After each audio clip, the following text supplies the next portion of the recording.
त्वत्गिरिशमस्यात् कज्जलं सिन्धुपात्रे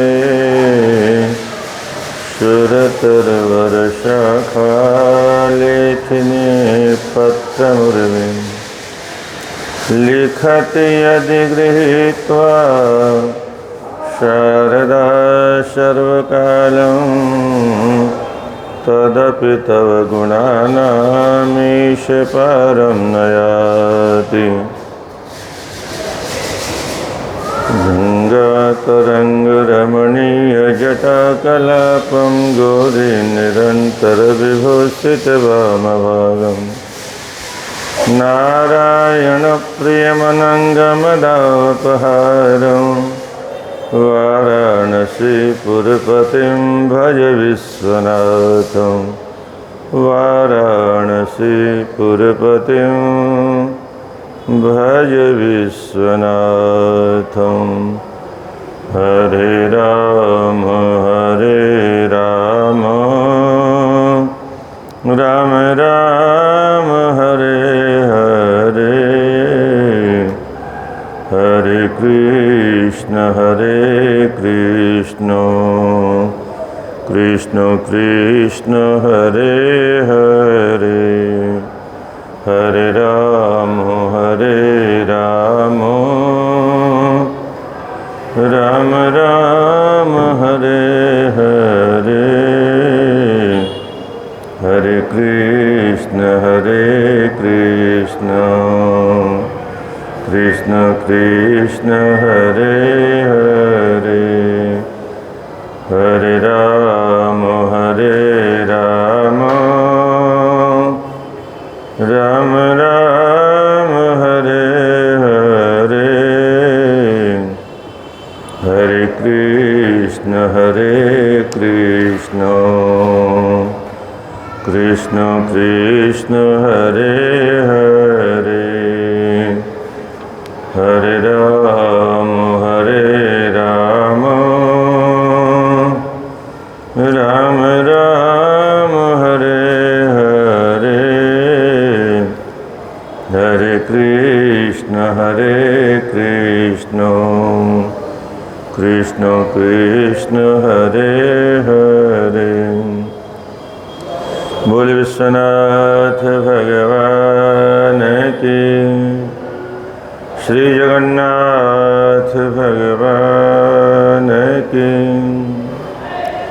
श्री बद्रीनाथ भगवान की, श्री विश्वनाथ भगवान की, श्री अयोध्यानाथ भगवान की, श्री ब्रजनाथ भगवान की, श्री लक्ष्मीनारायण भगवान की, श्री हनुमतलाल जी महाराज की, गंगा मैया की, यमुना मैया की, गौ माता की, सत्य सनातन हिंदू धर्म की जय जय श्री राधे श्याम। नमः पार्वती पतये हर हर महादेव।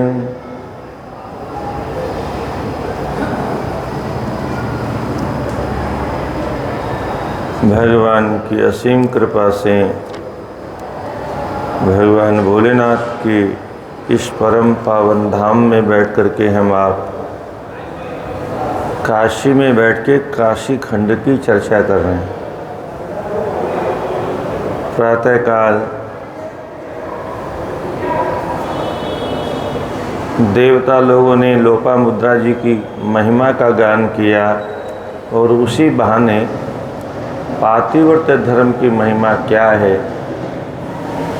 ये सारे संसार के प्राणियों को बताया। और यही शास्त्रों का उद्देश्य है, किसी बहाने जन जन की समस्याओं का समाधान प्राप्त हो। एवं धर्म समायुक्ता न गंगा गंगया तया भेदो या नारी पतिदेवता न गंगया तया भेदो। गंगा में और पतिव्रता नारी में कोई भेद नहीं है।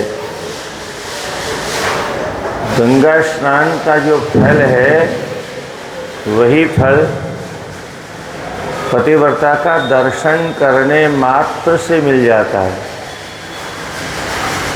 पतिव्रता के दर्शन मात्र से गंगा का फल प्राप्त हो जाता है। इस प्रकार से स्तुति करके और कहा, हे राजपुत्री, हे पतिव्रता, हम आपको बारंबार प्रणाम करते हैं। और इस प्रकार से मुनि को प्रणाम करके, माता को प्रणाम करके फिर कहते हैं, प्रणवस्त्वं श्रुतिरियं क्षमेवा त्वं स्वयं तपः सतिक्रियेयं फलोत्वं हि धन्योसीति महामुने। हे महर्षि, आप साक्षात प्रणव हैं, ओंकार है, और आपकी धर्म पत्नी श्रुति है। ओंकार की जो व्याख्या है उसी का नाम श्रुति है। आप मूल ओंकार हैं, ये आपकी श्रुति है। और आप तप है तो ये क्षमा है। आप, ये आपकी क्रिया है और आप क्रिया के फल हैं। धन्यों से हम आपका दर्शन करके दोनों का धन्य हो गए। इदं पातिव्रतं तेजो ब्रह्म तेजो भवान परम। ये पातिव्रत्य धर्म का तेज है और आप में ब्रह्म तेज विद्यमान है। तत्रापि तत् तपस्तेज किमसाध्यम तमः तव। आप दोनों के लिए संसार में क्या असाध्य है। तपस्या से सूर्य भगवान तपस्या के बल पर तप रहे हैं, सारे संसार को प्रकाश दे रहे हैं। तपस्या के बल पर ही ब्रह्मा जी सृष्टि करते हैं। तपस्या के बल पर ही भगवान विष्णु सृष्टि का पालन करते हैं। तपस्या के बल पर ही भगवान शिव अनंतानंत ब्रह्मांडों का संहार करते हैं। तपस्या से कुछ भी दुर्लभ नहीं। और आज हम तप करना भूल गए। विशेष करके ब्राह्मणों का जो सबसे बड़ा धन था वह तप ही था। आज ब्राह्मणों ने भी अर्थ को अपना प्रधान धर्म मान लिया है, तपस्या करना भूल गए। तवना विदितं किंचित् तथापि न वदाम्यहम् यदर्थम आगता देवास्तन्मुने अत्र निशामयम्। हे भगवान, आपने पूछा कैसे आए, आप तो सब जानते हो। त्रिलोकी में ऐसा कुछ भी नहीं है जो आप उससे अनभिज्ञ हो, आप सब जानते हो। फिर भी आपकी आज्ञा है तो हम आपको निवेदन कर रहे हैं, आप सुनिए। बृहस्पति जी कहते हैं, ये जो आपके सामने खड़े हैं साहब, इनका नाम शतक्रतु है। 100 बार इन्होंने अश्वमेध यज्ञ किया तब इंद्र पद प्राप्त किया। ये श्रीमान हैं, शोभा के धाम हैं। वृत्रहा, वृत्रासुर राक्षस को मारने वाले यही हैं। वज्र हाथ में रखने वाले यही हैं। और इनके दरवाजे पर अष्ट सिद्धियाँ खड़ी रहती हैं, 9 निधियाँ खड़ी रहती हैं। ये क्यों कहा? बोलो, जिनकी ऐसी महिमा है, अष्ट सिद्धियाँ और 9 निधि जिनके दरवाजे पर खड़ी रहती है, आज वो आपके दरवाजे पर याचक बन के खड़े। यह है ब्राह्मण के तप की महिमा। इतने बड़े महापुरुष हैं, आज ये आपके पास में याचक बन करके आए हैं। दुनिया इनसे याचना करती है, यज्ञ के माध्यम से इनका यजन करती है और आपको प्रसन्न करने आए हैं। अस्य पुरिया परिसरे कामधेनु ब्रजश्चरेत यत्पौरा कल्पवृक्षाणां नित्यम छायानुशेरते। इनके दरवाजे पर कामधेनु गाय रहती है। कामधेनु क्यों बताया? संसार में जितनी भी कामनाएं हैं वो सभी कामनाओं की पूर्ति करने की क्षमता माता कामधेनु में। तो ऐसे महापुरुष हैं ये जो आपके दरवाजे पर आज खड़े हैं। कल्प वृक्ष इन्हीं के यहाँ स्वर्ग की शोभा बढ़ाता है और ये कल्प वृक्ष में ही उसकी छाया के नीचे ही रहने वाले हैं।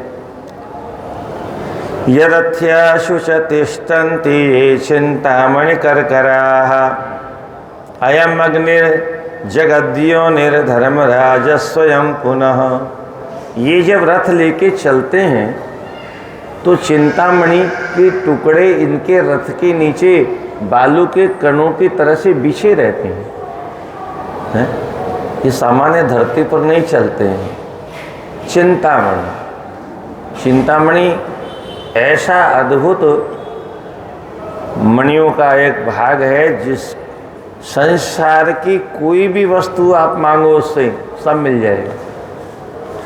इतनी क्षमता चिंतामणि में। चिंतामणि लोक सुखम सुरद्रु स्वर्ग संपदम। पर चिंतामणि की इतनी ही ताकत है, संसार के पदार्थों को दे सकती है। इससे ऊपर के कोई कहे हमको स्वर्ग चाहिए, उसकी क्षमता नहीं। तो ऐसी चिंतामणि तो वहाँ पर बालू के किनकों की तरह से बिछी रहती, उन्हीं के ऊपर इन महाराज का रथ चलता है।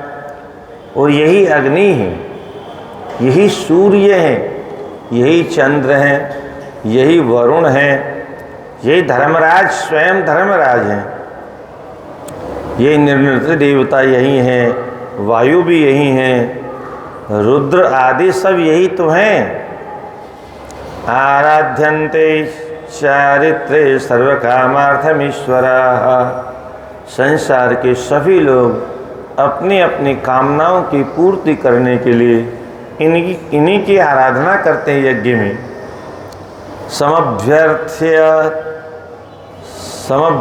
समभ्यर्थयितारोमि त्वं याचस्य जगत्कृते वाङ्मात्रोद्य समसाध्यं तव विश्वोपकारकम्।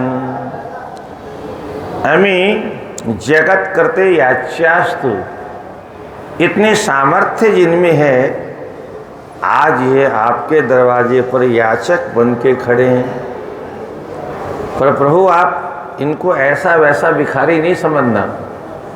ये संसार के कल्याण के लिए आपके यहाँ याचक बन के आए हैं। और आपको ज़्यादा कुछ नहीं करना है। आपकी वाणी में वह सिद्धि है। आप केवल तथास्तु कह दोगे तो इनका कार्य सिद्ध हो जाएगा, और इनका कार्य सिद्ध हो जाएगा तो सारे जगत का कल्याण हो जाएगा। महर्षि ने कहा बताओ तो सही समस्या क्या है? तो बोले सुनिए। कश्यशैलो विंध्य नाम्ना नाम भानुमार्गावरोधकः वर्धित स्पर्धया मेरो तद्वृद्धिम तुम निवारय। हे भगवान, कोई एक विंध्याचल नाम का पर्वत है और वह पर्वत अहंकार के कारण, ईर्ष्या के कारण इतना अधिक बढ़ गया है कि उसने सूर्य की परिक्रमा का मार्ग रोक दिया है। और उसका परिणाम ये हो गया है कि सारे संसार में सूर्योदय होना बंद हो गया। एक तरफ के लोग सूर्य की आग से जले जा रहे हैं, एक तरफ सूर्योदय नहीं होने से रात्रि में सोए सोए मरे जा रहे हैं। तो ये च स्वभाव कठिना ये च मार्गावरोधकाः ये स्पर्धया वृद्धिमन्तस्तद्वृद्धिर्वृद्धिता शुभा। जो मनुष्य दूसरे की वृद्धि को रोक करके संसार को अनिष्ट प्रदान करने के लिए केवल अपनी वृद्धि चाहता है, वह संसार के लिए अशुभ है। इसलिए आप कृपा करके इस बढ़ते हुए सुमेरु के प्रभाव को रोकिए। इति श्रुत्वा गुरोर्वाक्यं अविचार्य महामुनिः क्षणं मुनि समाधाय तथेत्युप्रत्युवाचः। इस प्रकार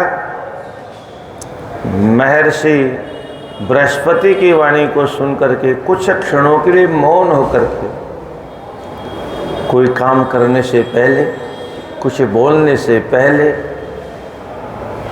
चिंतन अवश्य करना चाहिए। हम बोलेंगे उसका परिणाम क्या होगा, बिना सोचे समझे जो बोल देते हैं बहुत पश्चाताप करना पड़ता है। हमारी सामर्थ्य है कि नहीं, हमारी औकात कितनी है, पहले इसका निर्णय करके तब बोलना चाहिए। तो क्षण भर में ध्यान करके अपने सामर्थ्य का आंकलन किया और फिर कहा तथास्तु, ऐसा ही होगा। साधिष्यामि वह कार्यम विसृज्येति वोकशः पुनश्चिंता परो भूत्वा अगस्ति ध्यान परो भवत। आप लोगों का कार्य मैं अवश्य सिद्ध करूँगा, क्योंकि परोपकार से बढ़कर के कोई दूसरा कार्य होता ही नहीं है। परंतु इतना कहने के बाद में फिर चिंतातुर हो गए, ये इतना बड़ा काम है, कैसे सिद्ध होगा। अरे इंद्र जैसा व्यक्ति जो त्रिलोकी का मालिक है, वह जब असमर्थ हो गया तभी तुम्हें आया है, और जो कार्य इंद्र संपादित नहीं कर सकते वो एक सामान्य सा ऋषि कैसे संपादित करेगा। वेद व्यासी कहते हैं इमं पतिव्रता अध्यायम श्रुत्वा स्त्री पुरुषोऽपि वा पापकंचकमुत्सृज्य शक्रलोकं प्रयास्यति। जो इस पातिव्रत्य धर्म की कथा का श्रवण करता है वह सभी प्रकार के पापों से मुक्त होकर के स्वर्ग में गमन करने का सौभाग्य प्राप्त करता है। अब महर्षि अगस्त्य जी अपनी धर्म पत्नी से कहते हैं, देवी ततोध्यानेन विश्वेशम आलोक्य समुनीश्वरः सूत प्रोवाच तां पुण्यां लोपामुद्रामिदं वच। हे देवी, देखो कैसा संकट उपस्थित हो गया। अचानक क्व तत्कार्यम क्व चवयम मुनि मार्गानुसारिणः, कहाँ तो इन देवताओं का इतना कठिन कार्य और कहाँ हम सामान्य संसार के तपस्वी ऋषि। येन गोत्राभिधा गोत्रा विपक्षा हेलया कृताः भवेत् कुंठित सामर्थ्यम सकथम गिरिमात्रके। कैसा पर्वत है विंध्याचल। अरे यही तो इंद्र हैं जिन्होंने अपनी वज्र के प्रहार से सभी पर्वतों के पंख काट डाले थे, जिनके अंदर इतनी सामर्थ्य है, आज इनकी सामर्थ्य कहाँ चली गई। कल्पवृक्षो अंगणे यस्य कुलिसम यस्य चायुधम सिद्ध्यष्टकम ही यद्वारी ससिद्धे प्रार्थये द्विजम। कल्प वृक्ष जिसके आंगन की शोभा बढ़ाता है, हाथ में जिसके वज्र है, अष्ट सिद्धियां और नव निधियां इनके दरवाजे पर विद्यमान रहती, वह एक ब्राह्मण से प्रार्थना कर रहा है। यह ब्राह्मण का ब्राह्मणत्व, यह तपस्या की महिमा। आज के ब्राह्मणों ने इन ग्रंथों को पढ़ना छोड़ दिया और इसलिए तपस्या करने की महिमा का ज्ञान नहीं। क्रियन्ते व्याकुला शैला अहो दावाग्निनापि तद्वृद्धि स्तंभने शक्ति क्व गता सा आशुशुक्षणे। जिस इंद्र ने पर्वतों के पंख काट डाले दावाग्नि को अवरुद्ध कर दिया। आज उस इंद्र की शक्ति कहाँ चली गई? नियंता सर्वभूतानां योऽसो दंडधर प्रभु स किं दंडितुं नालम् एकं तं ग्राममात्रकम्। सारे जगत का जो नियंता है, वज्रधारी है, वो एक पर्वत पर अधिकार नहीं कर पाया, एक पर्वत को रास्ते से नहीं हटा पाया। अरे 12 आदित्य हैं, 8 वसु हैं, 11 रुद्र हैं, तुषित गण हैं, 49 मरुदगण हैं, विश्व देवागण हैं, अश्विनी कुमार हैं, अन्य भी बहुत से और भी देवलोक में रहने वाले देवता लोग हैं। इनकी सबकी शक्ति कहाँ चली गई? ईशाम दिक्पात मात्रेण पतन्ते भुवनान्यपि। जिनकी दृष्टि पड़ने मात्र से तीनों भुवन 14 भुवन पतित हो सकते हैं, नष्ट हो सकते हैं। ते किम समर्था नो कांते नग वृद्धि निषेधने। हे कांता, वही इंद्र आज एक पर्वत को हटाने में समर्थ नहीं हो पाया। आज्ञातम कारणम तच्च स्मृतिम वाक्यम सभाषितम काशी उद्देश्य यद्गीतम मुनिभिस्तत्वदर्शिभिः। आहा, समझ में आ गया इसका कारण क्या है। अब मुझे याद आया, बड़े बड़े ऋषियों ने, महर्षियों ने, तत्वदृष्टाओं ने काशी के विषय में जो गीत गाया, आज मुझे याद आ गया।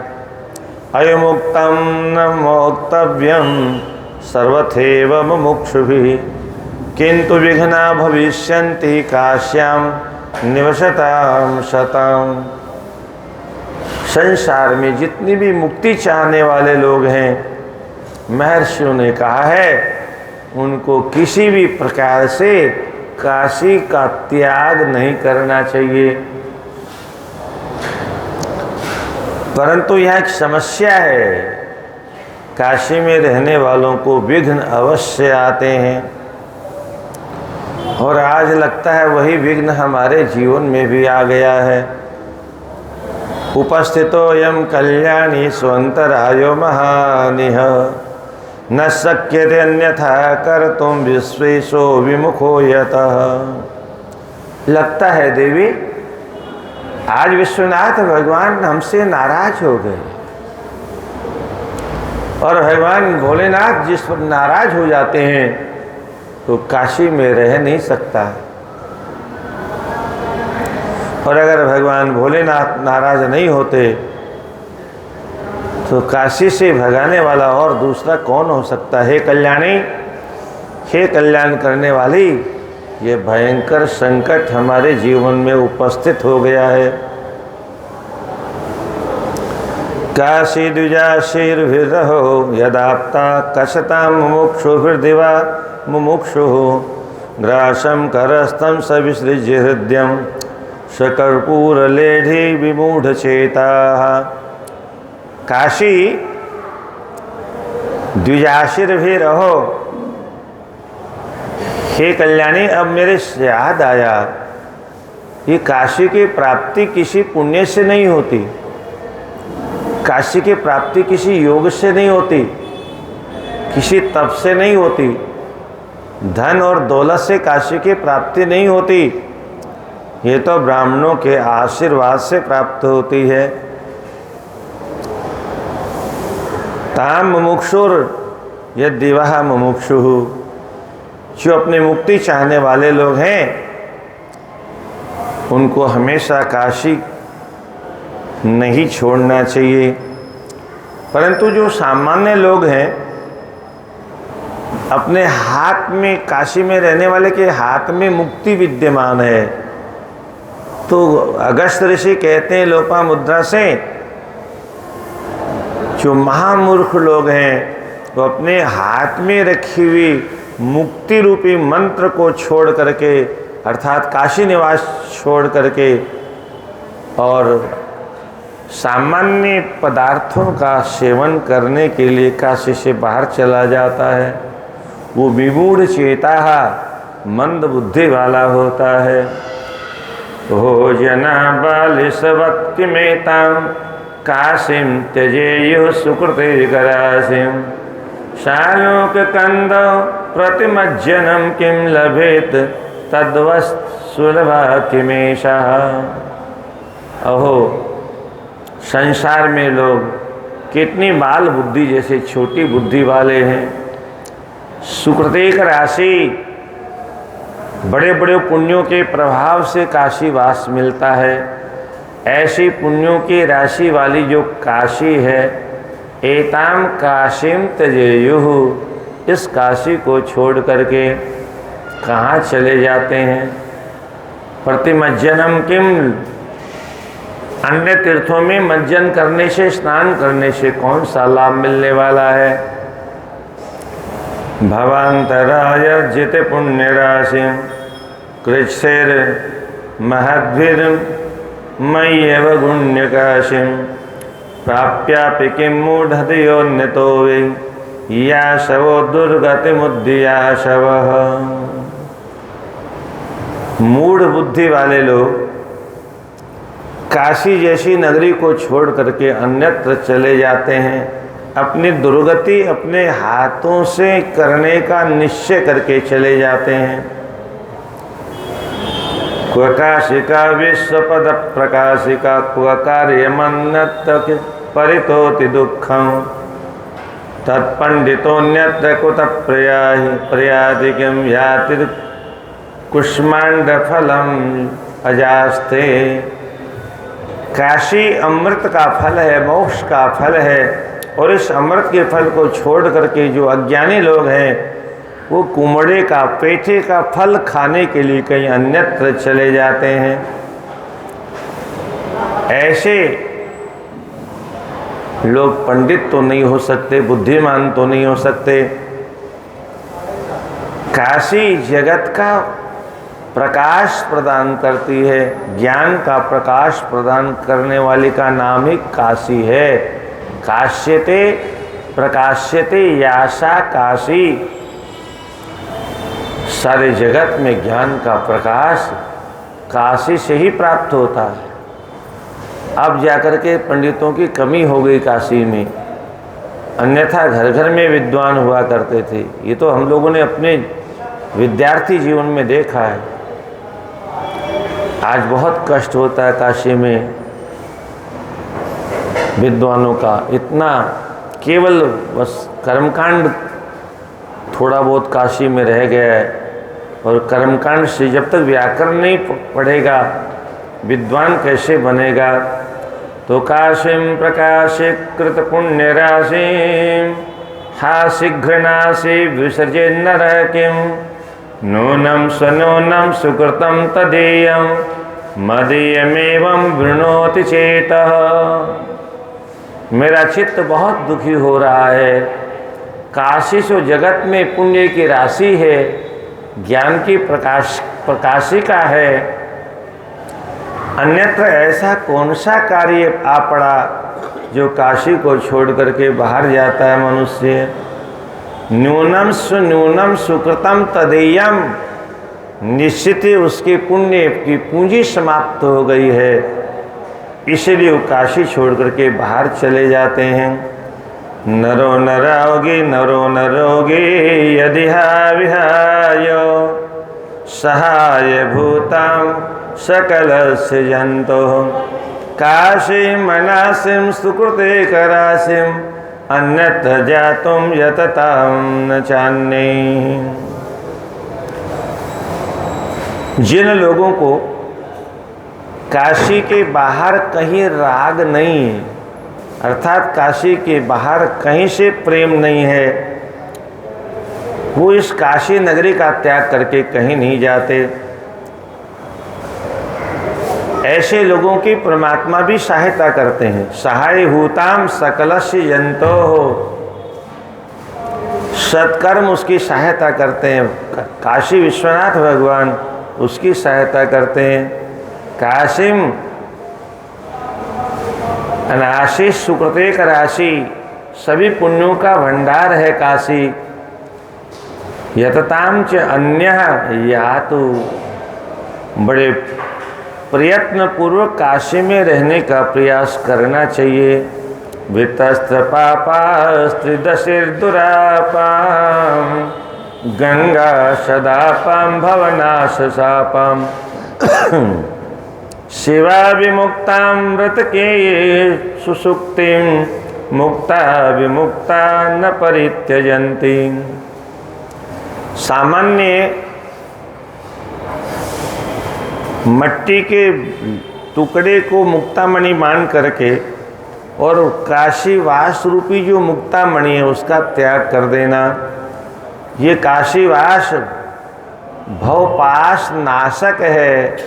भवपाश का तात्पर्य पुनरपि जननम पुनरपि मरणम पुनरपि जननी जठरी शयनम, बार बार जन्म, बार बार मृत्यु, बार बार जन्म, बार बार मृत्यु, ये सदा के लिए समाप्त करने वाली काशी नगरी है।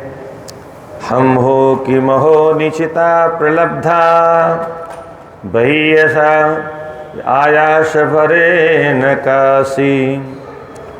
प्रभूत पुण्य द्रविणेक पन्याम प्राप्यापि हित्वा क्वच गन्तुमुद्यतः। हाय हाय, न जाने कौन सा पाप हमारा सामने आ गया, प्रारब्ध हमारा कैसा खोटा सामने आ गया। आज काशी से बाहर जाने का अवसर आ गया। प्रभूत पुण्यम द्रविणेक पन्याः, बहुत सा धन देकर के काशी में वास प्राप्त नहीं किया जा सकता। ऐसी काशी को प्राप्त करके भी जो छोड़ देता है उससे बड़ा अभागा और कौन हो सकता है। ओ जनानां जड़ता विहाय काशीं यदन्यत्र नयन्ति चेतः परिस्फुरदांग जलाभिरामं कामारिशूलाग्रधतां लयेपि। भोलेनाथ, इस नगरी को जब प्रलय का अवसर आता है और जब प्रलय का जल और बढ़ा, जैसे जैसे प्रलय का जल बढ़ने लगता है ऐसे वैसे भगवान भोलेनाथ इस काशी जो त्रिशूल के ऊपर विराजमान है, त्रिशूल को और ऊपर और ऊपर और ऊपर और ऊपर उठाते चले जाते हैं और अंततोगत्वा प्रलय के जल के हाथ में काशी नगरी आती नहीं है। ऐसी अद्भुत महिमा है काशी नगरी की। परिस्फुटांग जलाभिरामं कामारिशूलाग्रधतालयेपि रे रे भवे शोक जलेक पूर्णे पापे स्म लोका परिताब्धि मध्ये विद्राण विरोधि पापां काशीं परित्यज्य तरिं किमर्थम्। अरे संसार के लोगों, इस भव सागर से पार करने के लिए काशी एक बहुत बड़ा जहाज है। भव सागर रूपी इस संसार को पार करने के लिए तुम काशी से इतर जो भी है वो सब छोटी छोटी नौकाएं हैं। उन नौकाओं पर बैठ करके भव सागर से पार होना संभव नहीं है। इसलिए काशी का त्याग मत करो। परंतु न सत्पथे नापि न योग युक्तिया दाने न वानेव तपोभिरुग्रहे। काशी द्विजाशिर्भिरहो सुलभ्या किं वा प्रसादेन च विश्वभर्तुः। न सत्पथे नापि न योग युक्त्या। काशी की प्राप्ति के साधन क्या है, कैसे काशीवास मिलता है। बोले हमारे पास तो बहुत धन है, बोले इसकी गति वहाँ नहीं है, वो तो प्रलय के देवता हैं, वो धन का क्या करेंगे। बोले सद्मार्ग पर चलने से काशीवास मिल जाएगा, बोले असंभव है। बोले अष्टांग योग का साधन करें, यम नियम आसन प्राणायाम प्रत्याहार धारणा ध्यान समाधि लगाएं, अष्टांग योग के माध्यम से काशी में वास मिल जाएगा क्या। बोले असंभव है। दान करने से, बोलो दान करने से भी काशी वास नहीं मिलेगा, तपस्या करने से, उग्र तपस्या करने से भी नहीं मिलेगा, फिर काशी वास कैसे मिलता है। पहले भी कह गए, फिर दोबारा कह रहे हैं, काशी द्विजासी सभी रहो सुलभ्या। ब्राह्मणों के चरणों की धूलि के आशीर्वाद से काशीवास की उपलब्धि होती है, अन्यथा विश्व भर तो भगवान भोलेनाथ की नगरी में निवास नहीं मिलता है। धर्मस्तु संपत्ति भरे किलोय त्यप्यर्थो ही कामिर बहुदान भोग के अन्यत्र सर्वन्न च मोक्ष एक काश्याम न चान्यत्र तथा यथात्र। धर्म रूपी संपत्ति, धन रूपी संपत्ति, यह सब काशीवास का कारण नहीं है। अन्यत्र हो सकता है इनके बल पर कहीं निवास मिल जाए, पर जो मोक्ष की नगरी है वहाँ पर इनका कोई प्रभाव नहीं पड़ता है। और काशी में जैसा मोक्ष होता अन्यत्र नहीं होता है। क्षेत्रम पवित्रम ही यथा विमुक्तम नान्यत तथा यश्रुतिभिः प्रयोक्तम न धर्मशास्त्रे न च ते पुराणे तस्मात् शरण्यं सदा विमुक्तम। ये जो पवित्र काशी नगरी है, जो अविमुक्त क्षेत्र है, श्रुतियाँ कहती हैं धर्मशास्त्रों का अध्ययन करने से काशीवास नहीं मिलता है, पुराणों का अध्ययन करने से काशीवास नहीं मिलता है। केवल सदाशिव भगवान जो मुक्ति देने वाले उनकी शरण में चले जाओ, उनकी कृपा हो जाएगी, काशीवास हो जाएगा। शैवा होवाचेति जाबालेर अरुणेर अशिरिडा मतः वरुणा पिंगला नाड़ी तदंत स्विमुक्त कहूँ। देखो महर्षि जाबाली ने कहा है, अरुणी ने भी कहा है, ये जो अशी नदी है, हमारे शरीर में ईड़ा पिंगला सुषुम्ना 3 नाड़ियाँ होती। सूर्य, चंद्र, गंगा, जमुना और सरस्वती अलग अलग नामों से योगियों ने चिंतन किया है। तो यहाँ जो अशी, अब आप लोगों में से कितने लोगों ने अशी नदी का दर्शन किया पता नहीं। पहले यहीं बहती थी, नाला मात्र था, नदी उदी तो नहीं रह गई थी, पर यहीं अस्सी घाट के ऊपर एक नाला इधर से आता था। चूँकि वो नाला गंदा मात्र था, कभी नदी रही होगी यहाँ पर, किसी युग में नदी रही होगी, तो वाराणसी नाम कैसे पड़ा इसका। उधर उत्तर दिशा में वरुणा है, इधर अस्सी है, तो दोनों को मिला के वरुणा और अस्सी नाम पड़ गया वाराणसी।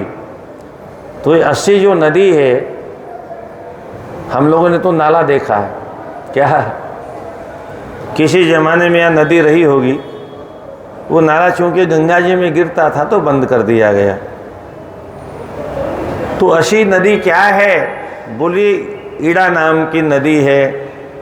ईड़ा नाम की नाड़ी है हमारे शरीर के अंदर, और वरुणा पिंगला नाम की नाड़ी है। और ये अविमुक्त क्षेत्र है दोनों के बीच में,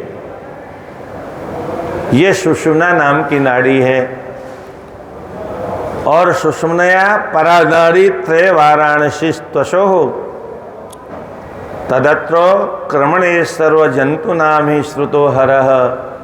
इन नाड़ियों के द्वारा, इन नाड़ियों का शोधन करने से फिर मनुष्य के पृष्ठभाग में आगे जो मूलाधार चक्र है उसके ठीक पृष्ठभाग में एक कुंडली रहती है। वो इस प्रकार से सर्पणी के आकार की गोल गोल रूप से, जैसे कोई स्प्रिंग होती है, आजकल स्प्रिंग तो आपने देखी होगी, गोल गोल स्प्रिंग की तरह से रहती है।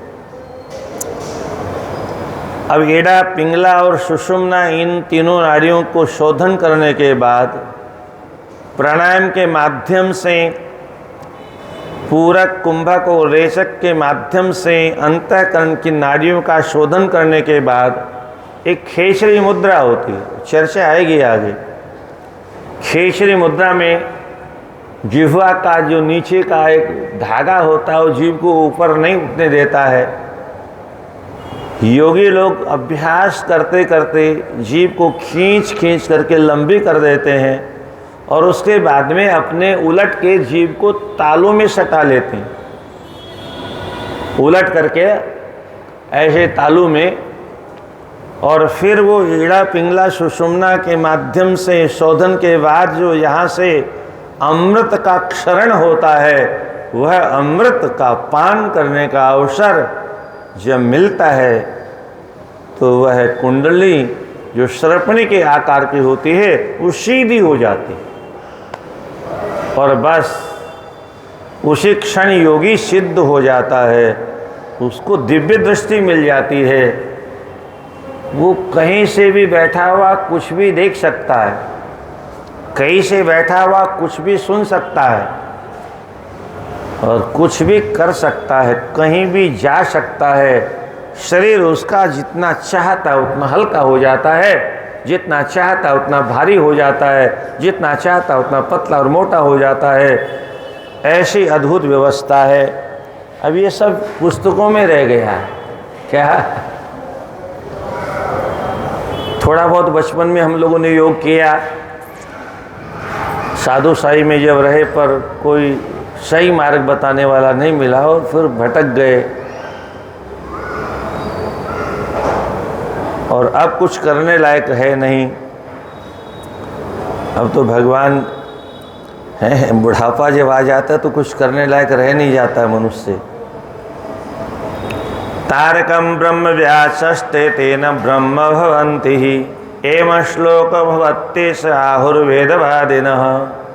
वेदवादी लोग कहते हैं काशी में इन सब की कोई ज़रूरत नहीं है, योग करने की ज़रूरत नहीं है, खेचरी मुद्रा लगाने की आवश्यकता नहीं है। यहाँ तो भोलेनाथ अंतिम समय में तारक मंत्र दे के ही उद्धार कर देते हैं, इसमें कोई संशय नहीं है। जंतुन्मोचे नात्र संशय भगवान्त कालेत्र तारकस्योपदेशतः ना विमुक्त समं क्षेत्रम ना विमुक्त समागति ना विमुक्त समं लिंगम सत्यम सत्यम पुनः पुनः। महर्षि अगस्त्य कहते मैं बार बार सत्य सत्य कहता हूँ, यही सत्य है। क्या बोलो, काशी से बढ़कर के कोई नगर नहीं है, अविमुक्त क्षेत्र से बढ़कर कोई क्षेत्र नहीं है, अविमुक्त क्षेत्र से बढ़कर के कोई गति नहीं है, अविमुक्त क्षेत्र से बढ़कर के कोई शिवलिंग नहीं है। ये सत्य कहता हूँ। अविमुक्तम परित्यज्य यो अन्यत्र कुरुते रतिम मुक्तिम करतलान मुक्त्वा शून्याम सिद्धि गवेश्येत। काशी को छोड़ करके बाहर जाने की कामना करने वाला मनुष्य अपने हाथों में आई हुई मुक्ति को ठुकरा देता है। ऐसा दुर्भाग्य कभी देखने को नहीं मिले। इत्थम सुनिश्चित्य मुनिर्महात्मा क्षेत्र प्रभावं श्रुतितः पुराणात् श्री विश्वनाथेन समं न लिंगम पुरीं न काशी सदृशं त्रिकोदया त्रिकोट्याम। 3 करोड़ न जाने कितने तीर्थ हैं, कोई 56 कोटि बताता है, कोई 3 करोड़ बताता है। तो इन सारे तीर्थों में काशी सबसे श्रेष्ठ है। महात्मा अगस्त्य कहते हैं, श्रुतितः मैंने जितने श्रुतियों का अध्ययन किया, पुराणों का जितना मैंने अध्ययन किया, उनसे मैंने यही सुनिश्चित किया है, श्री विश्वनाथेन समम न लिंगम, विश्वनाथ भगवान के समान कोई दूसरा शिवलिंग नहीं है, काशी के समान कोई दूसरी पुरी नहीं है। श्री कालराजं च ततः प्रणम्य विज्ञापयामास मुनीश्वर्यः आपृच्छनायाः मिहागतोऽसि श्रीकाशीपुर्यास्तुत्यतः प्रभुस्त्वम्। फिर महर्षि अगस्त अपनी धर्म पत्नी के साथ कालराज के पास में जाते हैं, काल भैरव के पास में, और जाकर के लंबी साष्टांग लगाते हैं और साष्टांग लगा के रोते हुए कहते हैं, हे भगवान, मैं आपसे जानने आया हूँ, पूछने आया हूँ, आखिर मैंने ऐसा कौन सा पाप किया है, आप किस पाप का दंड मुझे देना चाहते हैं। कोई कारण तो होना चाहिए। हा काल राज प्रतिभूतमत्र प्रत्यस्तमे प्रत्यवने सुतार्कम नाराधये मूल फल प्रसूने कि मध्यनागस्य पराद्रिकस्याः।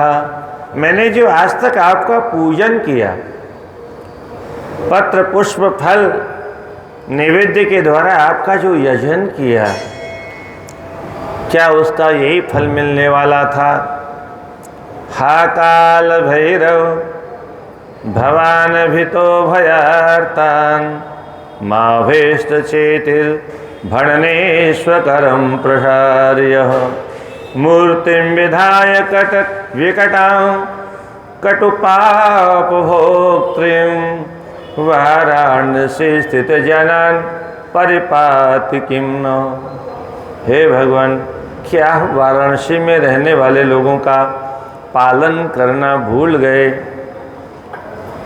मैं अपना हाथ फैला करके आपसे भिक्षा की याचना करता हूँ। हे भगवान, आप तो भयभीतों का भय दूर करने की सामर्थ्य रखते हो। हे काल भैरव, आपने जो ये विकट मूर्ति धारण कर रखी है, ये आपका दंड क्या इसीलिए है, हमारे जैसे संतों को काशी से बाहर करने के लिए। जब किसी प्रकार का उत्तर नहीं मिला तो यक्षराज दंडपानी के पास पहुंच गए। और हे यक्षराज रजन करचार मूर्ते श्रीपर्ण भद्र सुत नायक दंडपाणे त्ववेज तपो जनित दुःखमवेश सर्वं किं वा किमां बहिर्नयसि काशी निवासी रक्षेन्। आपको तो काशी वासियों की रक्षा करने का ठेका मिला है कि यक्षराज, आप चंद्रमा की तरह से चमचमाते हुए आपकी जो सुंदर मूर्ति है, श्री पूर्ण शोभा से परिपूर्ण है। आपका कल्याण हो, आप भद्रसुत नायक हो, दंडपाणी हो। आपके हाथ में दंड देकर के भगवान भोलेनाथ ने आपकी यहाँ नियुक्ति की है। त्वमी तपोजने दुख अवेशी सर्वम किम्मा बहिर्नयसि काशी निवास रक्षेन। आप मुझे ये बताओ, किस पाप के परिणाम स्वरूप आप मुझे काशी से बाहर भगा रहे हो। त्वं मन्नदस्तं किल जीवदाता त्वं ज्ञानदस्तं किल मोक्षदोऽपि त्वं अन्त्यभूषं करुषे जनानां जटाकलापे दुर्गेन्द्रहारे।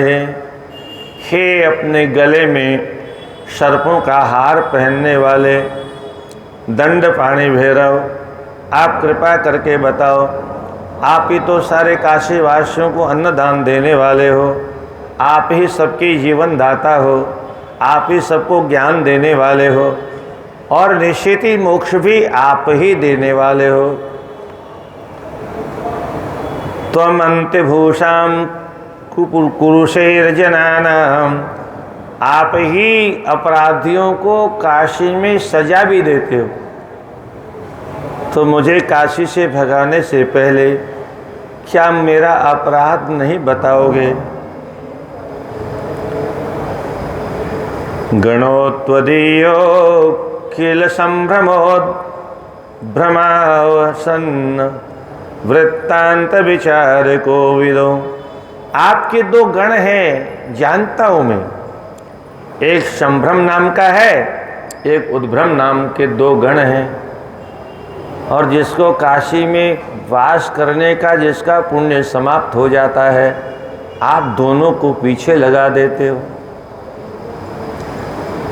संभ्रम और उद्भ्रम नाम की दो गण हैं, उन गणों को पीछे लगा देते हो, तब उसको भ्रम हो जाता है, ये सही है कि ये गलत है कि ये गलत है, ये सही, कहाँ जाऊँ, और अंततः गत्वा भ्रमित होकर के काशी का त्याग कर देता है।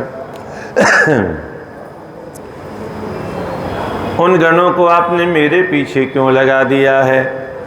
शृणु प्रभो ढूंढि विनायकस्त्वं वाचं मदीयां तु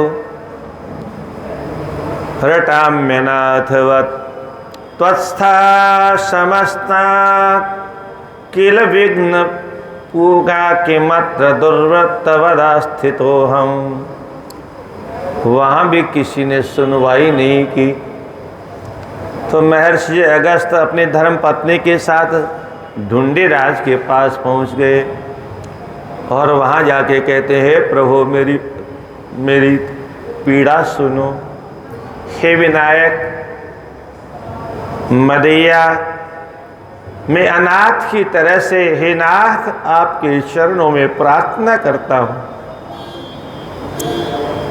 समस्तः किल विघ्न पूगाः तस्थाः, सारे विघ्न आपकी मुट्ठी में रहते हैं, इसलिए इन विघ्नों को आप दुष्टों के ऊपर छोड़े तो समझ में आता है। अत्र किम दुर्वृत्ता, मेरा यहाँ कोई दुष्चरित्र आपके सामने आया हो तो बताओ।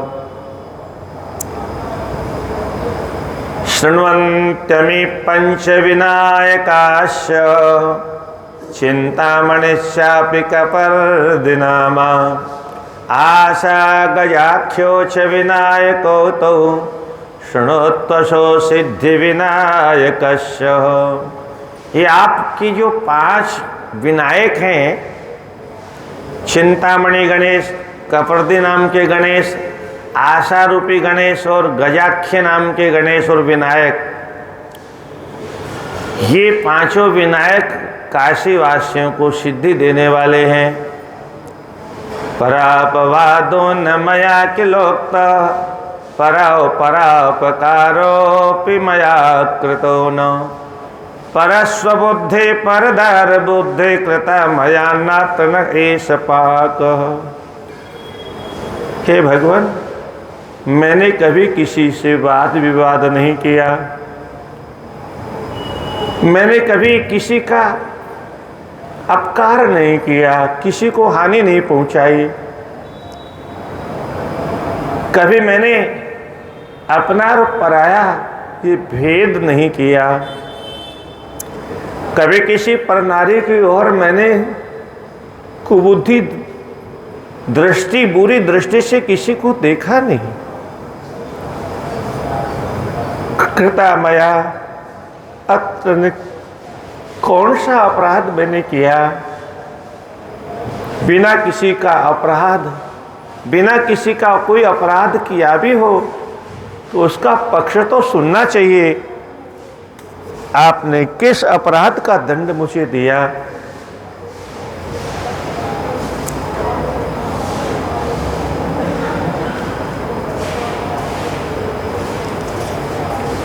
महर्षि अगस्त कहते मैं त्रिकाल गंगा स्नान करने वाला ब्राह्मण हूँ। हम लोग तो एक बार भी स्नान नहीं कर पाते हैं। गंगा त्रिकालम परिसेविता मया श्री विश्वनाथोऽपि सदा विलोकित। यात्रा कृतास्ता प्रतिवर्ष सर्वतः प्रतिपर्व सर्वतः कोयम विपाको मम विघ्न हेतु। त्रिकाल गंगा स्नान करने वाला ब्राह्मण हूँ। नित्य प्रति भगवान विश्वनाथ का दर्शन और पूजन करने वाला ब्राह्मण। कोई दिन ऐसा नहीं गया मैंने भगवान विश्वनाथ का दर्शन नहीं किया हूं। कोई ऐसी यात्रा नहीं जो मैं नित्य प्रति करता नहीं हूं।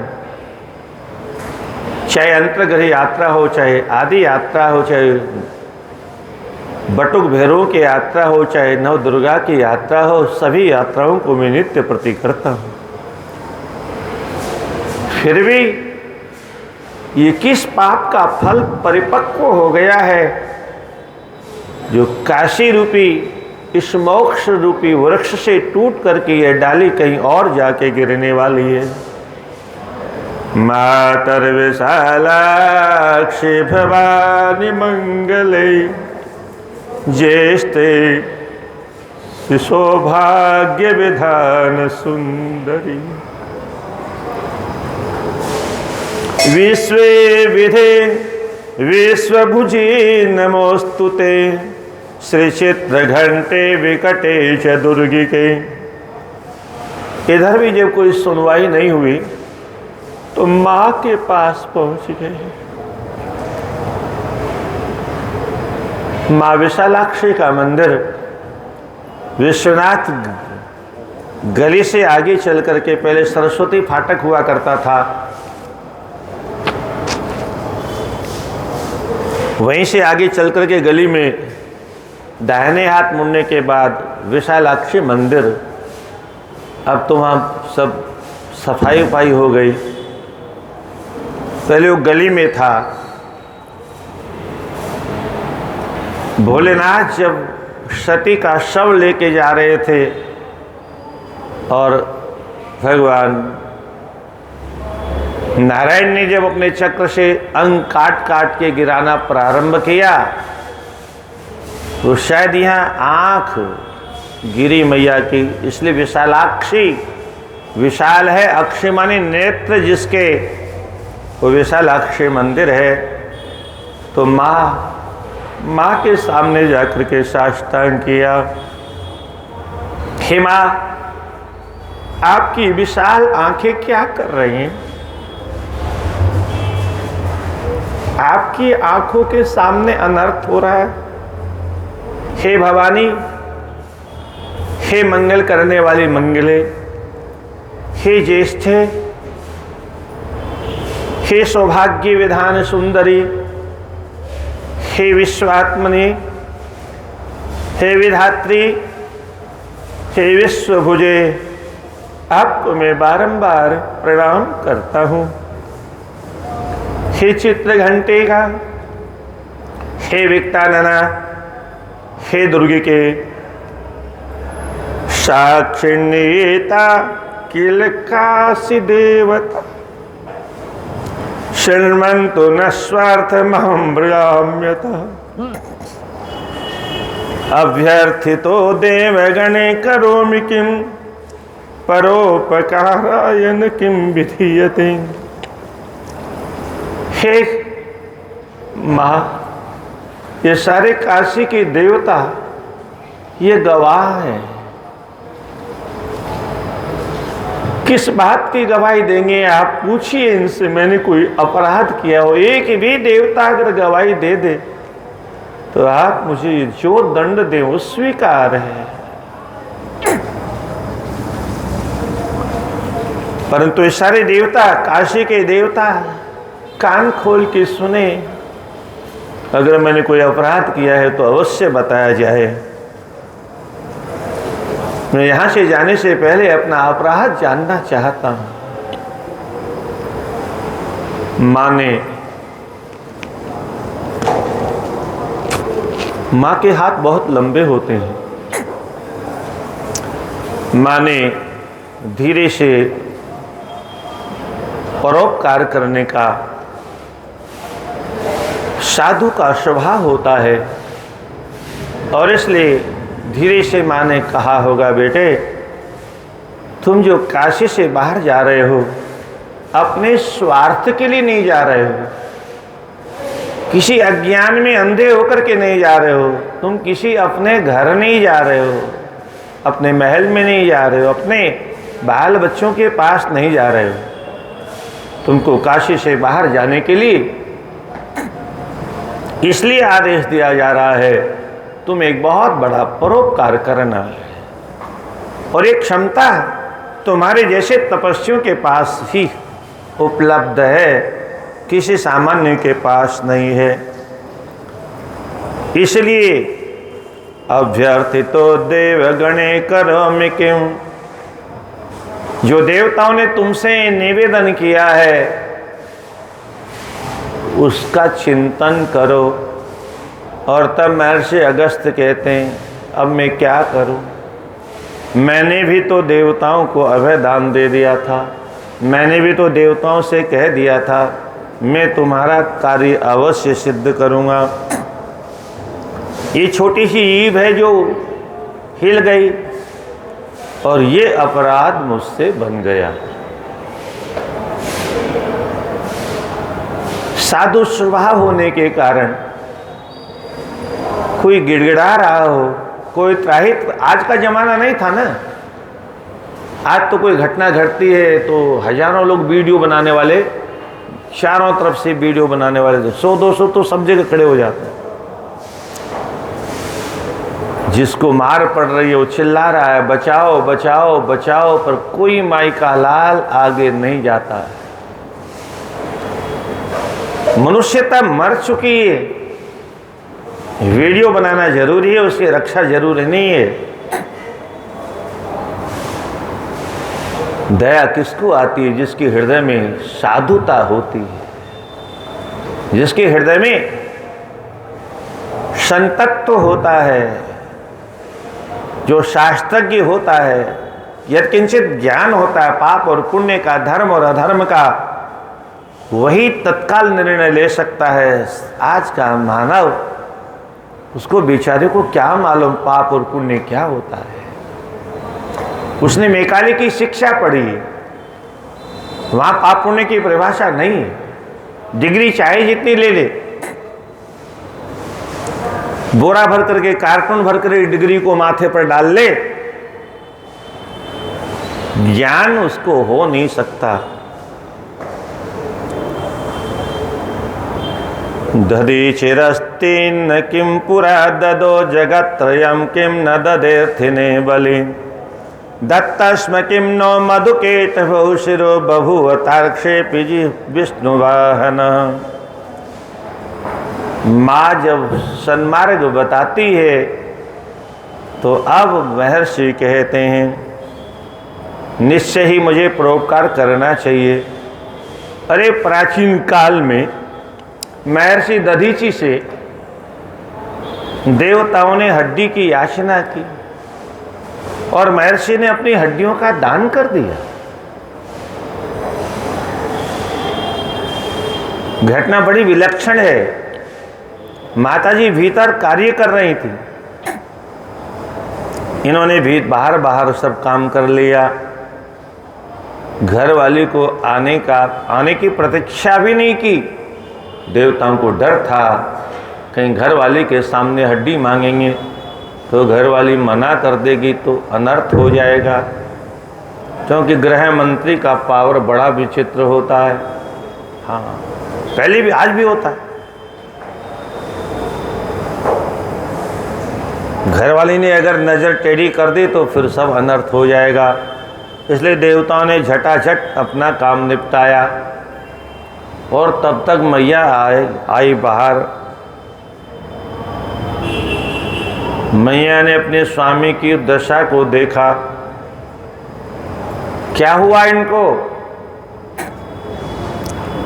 बोले माताजी इन्होंने परोपकार के लिए अपनी हड्डियों का दान कर दिया। मैया बहुत नाराज हुई।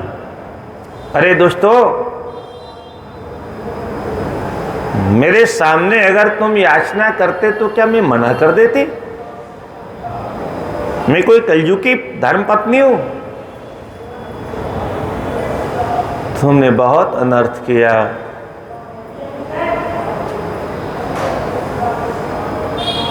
गर्भस्थ बालक का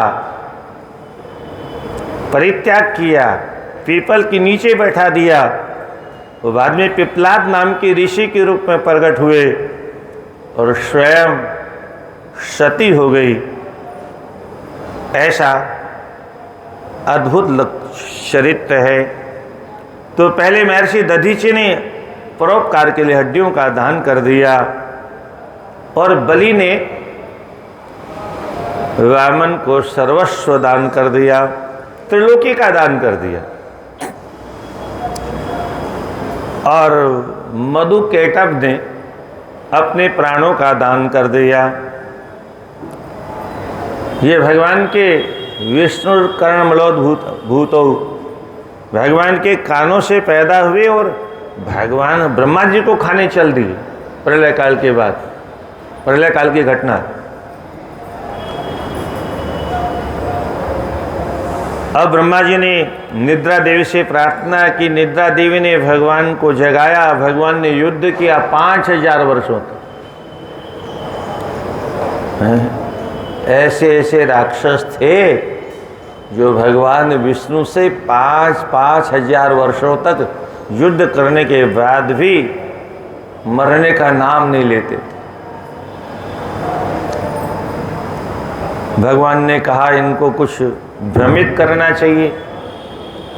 तो बोले तुम्हारे युद्ध से मैं बहुत प्रसन्न हूँ, वरदान मांगो। तो सामने वाले ने कहा तुम क्या वरदान दोगे, हम ही से मांग लो ना। भगवान ने कहा तुम्हारे मुंह में घी शक्कर, लाओ वरदान दो, हमारे हाथों से मर जाओ, हमारे हाथों से मर जाओ। दोनों ने कहा अच्छा फंसा लिया हमको, अब तो मरना पड़ेगा, कोई बचने का उपाय? तो तुरंत उन्होंने उपाय देखा। प्रलय का जल ही जल चारों ओर था। उन्होंने कहा आवाम जहीर्न यत्तुर्भीम सलिनेन परिप्लुत, भले ही हमको मार दो पर इतना जरूर करना जहां पानी नहीं हो वहां मारना। भगवान बोले अच्छा चालाकी दिखाते हो, कोई बात नहीं हम वही मारेंगे। बोले कैसे मारोगे, सब जगह तो पानी ही पानी है। बोले मेरी गोद में आ जाओ बच्चों। क्या? और गोद में भगवान ने दोनों का कल्याण कर दिया। उनके शरीर से मेद निकला, इतना मेद निकला, इतना मेद निकला, वो जादू की तरह से निकलता ही चला गया। पानी के ऊपर पूरा मेद फैल गया, उसी से धरती बनी। उसका इसीलिए धरती का एक नाम है मेदिनी। और चूंकि ये राक्षसों के मेद से बनी हुई है, इसलिए इसको पवित्र करने के लिए और कोई साधन नहीं है, गाय के गोबर की आवश्यकता होती है। इसलिए प्राचीन काल में हर समय गाय के गोबर का प्रयोग किया जाता था। चाहे घर का चूल्हा हो, चाहे यज्ञशाला हो, चाहे पूजा घर हो, चाहे मंदिर हो। जब से पत्थर के महल बन गए तब से गोबर गायब हो गया। अब गोबर कहाँ लगा है? फिर भी आप कम से कम संस्कार तो गोबर से कर ही सकते हो। अरे ज़्यादा कुछ नहीं तो जहाँ पूजा करते हो, जहाँ पाठ करते हो। अभी जयपुर में एक ब्राह्मण के घर जाने का अवसर आया। बगीचे के बीच में उनका अकेला मकान, और जहाँ पूजा घर बना रखा था वहाँ पर गाय के गोबर से आंगन बना रखा था। आधे कमरे में क्या आधे कमरे में गाय के गोबर से करीब 2-2 इंची ऊंचा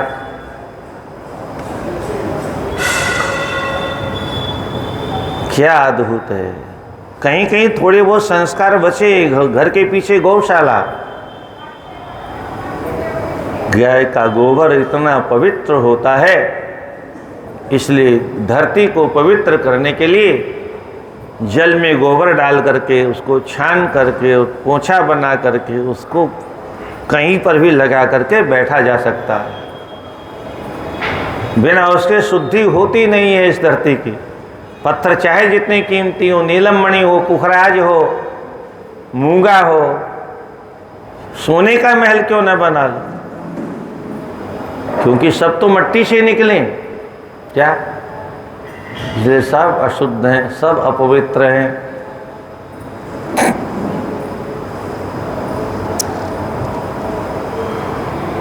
तार्क्ष्य नाम के जो महर्षि कश्यप थे, उनके पुत्र गरुड़ जी से भगवान ने कहा तुम मेरे वाहन बन जाओ। परोपकार करने के लिए गरुड़ जी उनके वाहन बनने की स्वीकृति प्रदान कर देते। कैसे कैसे तेजस्वी ऋषियों के पुत्र होते थे, भले पक्षी के रूप में थे पर तेजस्वी ऐसे थे कि एक को तो सूर्य भगवान ने अपना सारथी बना लिया अरुण, दूसरे को भगवान ने अपना सारथी, अपना वाहन बना लिया। कैसे भाग्यशाली थे। पर इतने भाग्यशाली होने के बाद में भी उनके घर में भी आपत्ति आ गई। आगे कथा आएगी। माताजी दासी हो गई, गरुड़ जी अमृत लेकर के आए, उनको छुड़ाया। अपृच्छय सर्वान् स मुनिन् मुनीश्वरः स बाल वृद्धानपि तत्र वासिनः तृणान् वृक्षशासलता समस्तः पुरीं परिक्रम्य च निर्ययोच। अब महर्षि काशी छोड़ के जा रहे हैं। उनकी क्या दशा थी हम आप कल्पना नहीं कर सकते। ये तो जिसका तीर्थों में जिसका प्राण बसा हो, तीर्थ ही जिसका जीवन हो गया हो, उसे मालूम है तीर्थ की महिमा क्या है। सबको तीर्थों की महिमा का ज्ञान नहीं होता, शब्दों का ज्ञान होना अलग बात है। यथार्थ जीवन में जिसने अपने आप को तीर्थ में और तीर्थ को अपने आप में समाविष्ट कर लिया हो, तीर्थ है तो मैं हूं तो तीर्थ है, तीर्थ मेरे प्राण है, अपने प्राणों का आधार बना लिया हो, उसे मालूम होता है तीर्थ की महिमा क्या है। महर्षि अगस्त्य आज बहुत दुखी हैं और सभी काशी वासियों को दंडवत प्रणाम करते हुए सबसे आज्ञा ले रहे हैं। सर्वांश मुनीन, सभी मुनियों को प्रणाम किया, मुनीश्वरों को प्रणाम किया। इतना ही नहीं, स बाल वृद्धान, छोटे छोटे बालकों को, क्योंकि काशी में कण कण जब शंकर है तो बालक और वृद्ध में शंकर नहीं है, ऐसा कैसे कह सकते हैं हम। सबाल वृद्धान अपि तत्र वासिनः, सभी काशी वासियों को, अरे मनुष्यों की बात छोड़ो, बालक और वृद्धों की बात छोड़ो, गजब तो तब हो गया जब काशी के तिनकों से महर्षि ने आज्ञा मांगी है। कैसी दिव्य दृष्टि है। तृणान, तिनकों से आज्ञा मांगी, वृक्षों से आज्ञा मांगी, लताओं से लिपट गए। और उसके बाद में काशी की परिक्रमा की।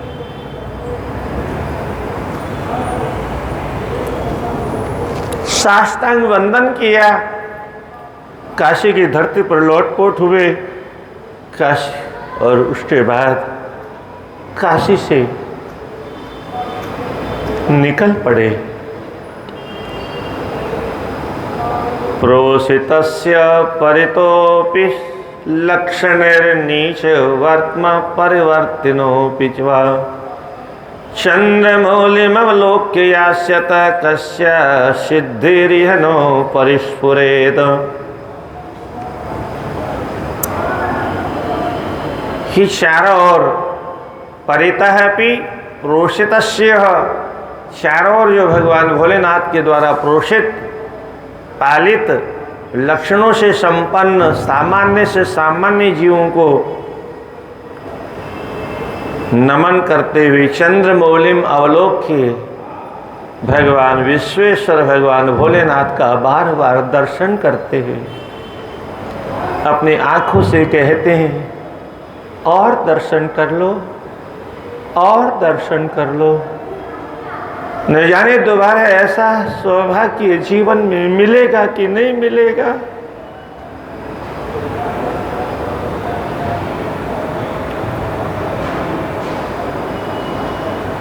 कस्य सिद्धिरेनो परिस्फुरेत, न जाने कौन सी सिद्धि कब हमारा भाग्योदय करेगी, जिससे पुनः चंद्रमौलेश्वर भगवान का दर्शन संभव होगा। वरमिकाश्याम तृणवृक्ष गुल्मका चरन्ति पापम न चरन्ति नात्मन वयं चराणां प्रथमान्तिगस्तु नो वाराणसींहाद्य विहाय गच्छतु। महर्षि कहते हमें धिक्कार है, और फिर कहते हम सारे के सारे मनुष्यों को धिक्कार है। अरे हमसे अच्छे तो काशी के तिनके हैं, काशी में रहने वाले घास फूस, काशी की दुर्वा, काशी की भाग्यशाली वृक्ष जो काशी छोड़ के कहीं जा नहीं सकते, काशी की लताएं ये हमसे कितनी भाग्यशाली हैं। वयम चराणाम प्रथमाधिगस्थो, हम चलने फिरने वालों को सबसे पहले धिक्कार है। हे विधाता, ये पैर हमको क्यों दिए हैं? काशी में रहने वाले तिनके भी प्रशंसा करने की पात्रता रखते हैं। इन्होंने कोई पाप नहीं किया, तभी तो काशी से बाहर नहीं जाते। राधे राधे। क्या करते हैं?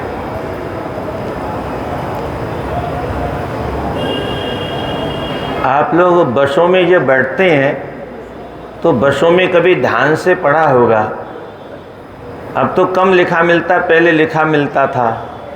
Seat number 1, seat number 2, seat number 3 में सोना मना है।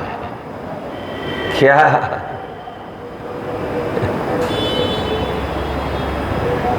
क्यों सोना मना है? क्योंकि ड्राइवर को वो छुआछूत का कोरोना लग जाएगा। क्या? कोई आगे पीछे सोए तो चलेगा, कोई सामने सोए तो फिर ड्राइवर अगर सो गया तो फिर यात्रा का क्या होगा। शिक्षा लेनी चाहिए, कहीं से भी हम शिक्षा ले सकते हैं। किसी बस में लिखा था, उसके बोनट पर लिखा था, मेरे ऊपर पैर मत रखो, मेरा मिजाज गर्म है। क्या? मेरे ऊपर पैर मत रखो, मेरा मिजाज गर्म है। तुम्हारी खोपड़े भी गर्म कर देंगे।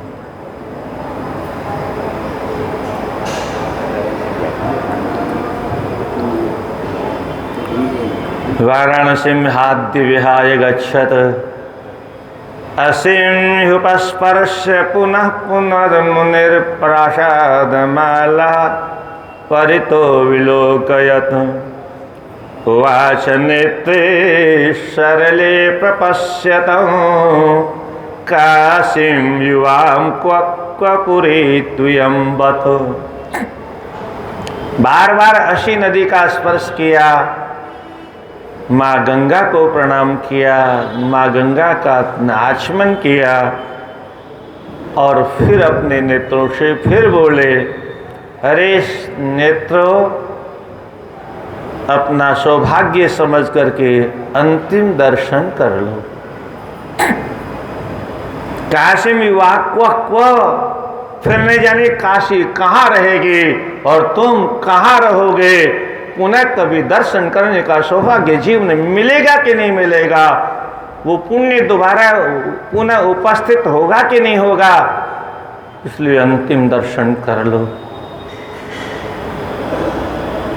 कम से कम काशी से बाहर जाने का अवसर आए तो इन ग्रंथों की बातों को याद कर लिया करो। हो सकता है भगवान भोलेनाथ की फिर कृपा की वर्षा हो जाए। सभी तीर्थों के अपने अपने मालिक हैं, स्वामी हैं, अधिष्ठाता हैं। उनकी कृपा प्राप्त करने के लिए इन ग्रंथों की आवश्यकता होती है। जीवन को पात्र बनाने के लिए इन ग्रंथों की आवश्यकता होती है। इन ग्रंथों को हमने पढ़ना छोड़ दिया। प्रत्येक हिंदू को गीता प्रेस का लगभग हर ग्रंथ रखना चाहिए, है महाराज।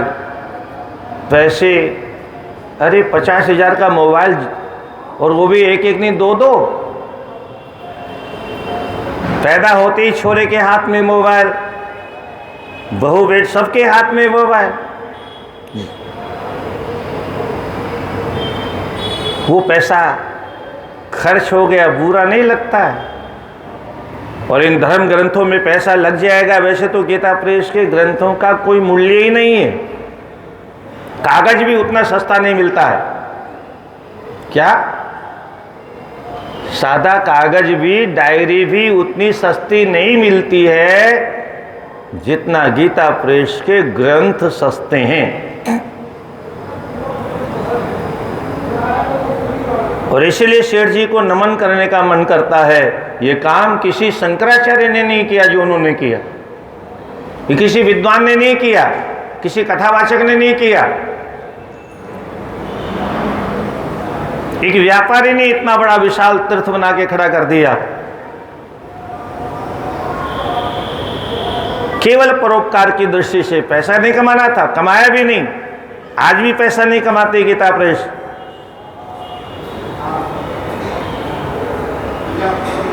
दो साल पहले गीता प्रेस में गीता जयंती पर प्रोग्राम होता है। 2 साल पहले गया था। इस साल फिर वहाँ गीता प्रेस में गीता जयंती पर कार्यक्रम है। पिछले साल गोविंद भवन कलकत्ते में जाने का काम पड़ गया, तो शरीर तो एक ही है। ऐसा दिव्य काम कर गए हो, हैं? कितनी पीढ़ियां उनकी तर गई हों, परंतु हम उसका लाभ कहाँ ले पाते हैं? कहाँ फुर्सत है हमारे पास में? ये सामान्य पोथियां नहीं है। ये एक एक अक्षर में ब्रह्म का निवास है, ऐसा मानकर के इनका अध्ययन करना चाहिए। स्वीरं हसत्य हसन्त्यद्विहाय तालिकां मिथ करेणापि करं प्रगृह्य सीमाक्षराभूतगणां व्रजाम्यहं विहाय काशीं सुकृते करासीं। जाते जाते काशी वासियों से कहते हैं, अपने दोनों हाथ उठाओ, ताली बजाओ, हम काशी छोड़ के जा रहे हैं।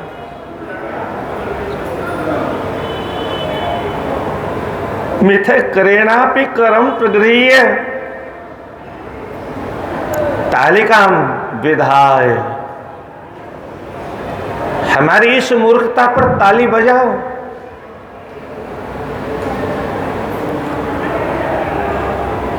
इत्थं विलप्य बहुशः मुनिः त्वगस्त्य तत्क्रौंच युग्म वरहो अबला सहाय। क्रौंच पक्षी जिस प्रकार से विलाप करता रहता है, उसी प्रकार से महर्षि अगस्त विलाप कर रहे हैं। इस घटना को आप सामान्य नहीं समझ सकते। ये कोई सामान्य मनुष्य नहीं जो क्रंदन कर रहा है, ये महर्षि अगस्त हैं,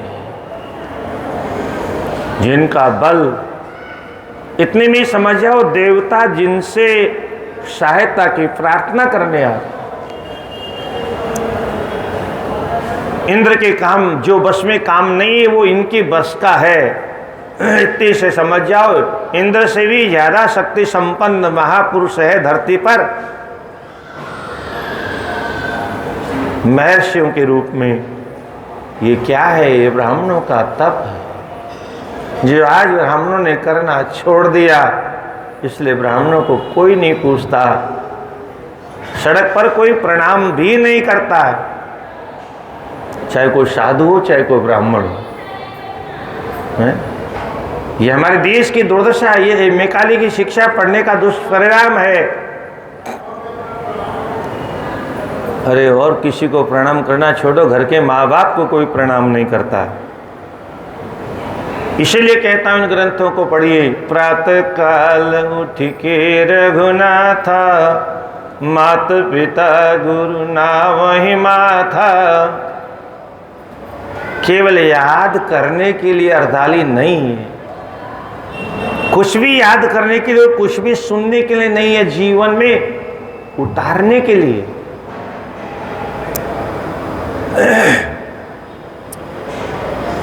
बहू से बार बार विलाप करते हुए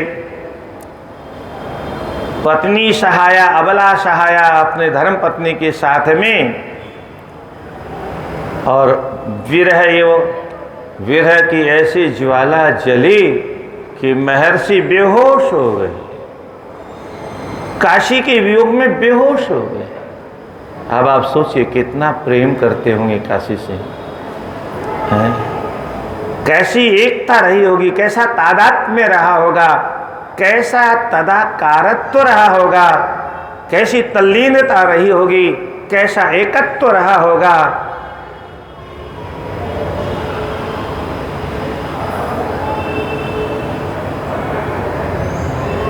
जलपन कभी होश आता, हा काशी हा काशी हा काशी, पुनरेहि चरेद दृष्टि, इतस्तत दृष्टि घुमाते हैं, फिर हा काशी कहते, फिर बेहोश हो जाते हैं। स्थित्वा क्षणम शिव शिवेति शिवेति चोक्त्वा, याव प्रीति कठिना हि दिवोकसस्ते। किं स्मरे स्त्री जगते सुखदान दक्षं, तक्षं प्रत्यहं मदनं यदकारितेस्तु। हे शिव, हे शिव, शिव शिव शिव शिव जपते हुए पुनः पुनः हे नाथ, हे नाथ, मैं आपका हूँ, हे नाथ मैं किसी और का नहीं, हे नाथ मैं आपका था, हे नाथ मैं आपका हूँ, हे नाथ मैं किसी और का नहीं था, न मैं किसी और का हूँ, न किसी और का होना चाहता हूँ। हे नाथ आप मेरे थे, आप मेरे हो।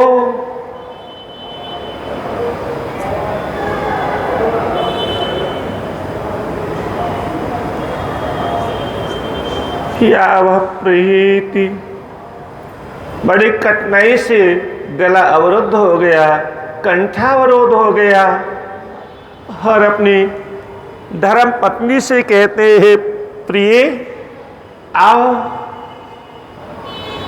काशी को अंतिम प्रणाम करो। हमारे लिए दिन बहुत बुरा है।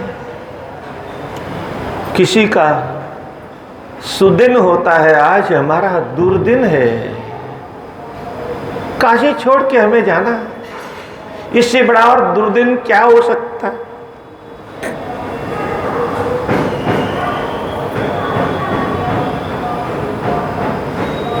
दिवो कशस्ते किम किम न स्मरेत जगति सुखदा दक्षम। अरे देवी, तुम्हें मालूम नहीं है देवता कितने स्वार्थी हैं? भूल गए तुम? देवता अपना कार्य सिद्ध करने के लिए चाहे जिसकी बलि चढ़ा देते हैं।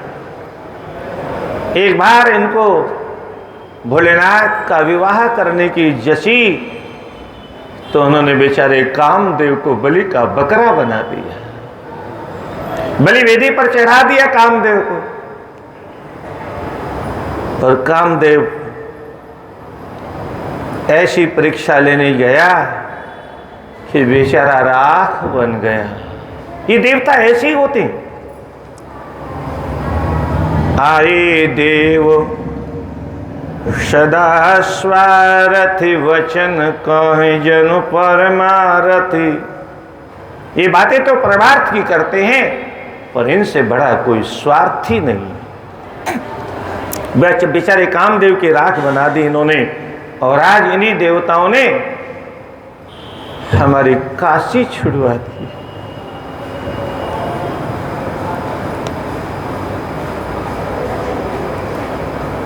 यावद व्रजेत त्रिचतुराण्य पदानि खेतात् श्वेदो बिंदु कणिकांचित भाल देश प्रत्युद्गमा कर्णतः किलिमे विनाशस्तावद्